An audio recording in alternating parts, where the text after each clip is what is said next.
Millions of punters will be crossing their fingers tonight and hoping for the best in a $200 million lotto draw, the biggest ever jackpot for Australia. But experts say the odds of winning are astronomical and warn those struggling financially against spending money on tickets. Someone who has done the sums is author, podcast host and all-round maths genius, Adam Spencer, and he joins us now. Adam, g'day, great to see you. Maths genius, I'll take that. Thank you very much, Joe. So there are a fair few people out there who've probably coughed up a bit of money to put their hand up for this lotto draw tonight. What are the chances of them actually winning? Okay, you have to get 7 correct out of 35, first of all. That's a 1 in 6.8 million chance.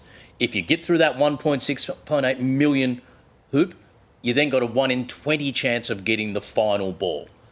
Total odds, 1 in 134 million. Think of it this way. If you live in, say, Sydney or Melbourne, where the population's about 5 and a bit million, I'm thinking of a random person in all of Greater Melbourne.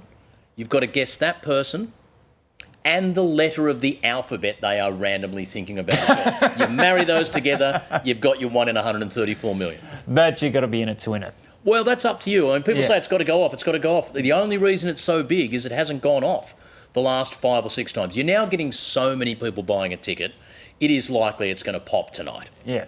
And mathematically, does it actually make more sense to buy a scratchy and one of those tickets and try for that? You sound to me like someone who doesn't put much of their money into this sort of stuff. What do you call them? The odds are different for each game. Yeah. The thing about tonight is an individual ticket is no more or less likely to win tonight than it was last week. The fact that the prize pool's gone up and more people are buying a ticket increases the likelihood you may have to split that prize.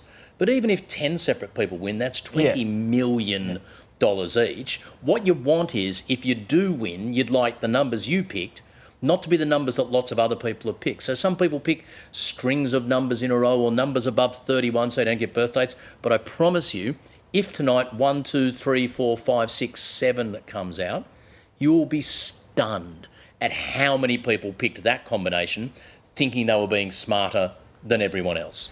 And what are your tips for syndicates, say, going into tonight? Look, it's an interesting one. If you are part of a syndicate, just make sure before everything drops, the rules are absolutely crystal clear. If Mohammed, who's put money in every Thursday for 5 years, didn't do it today because his daughter was sick and someone covered him, are we all cool as to what the rules are there? Because you do hear stories about workplaces or families being torn apart over a misunderstanding. Yeah. And if you do win some ridiculous amount of money, a great bit of advice I heard is don't tell anyone for 12 months. Park it in an account.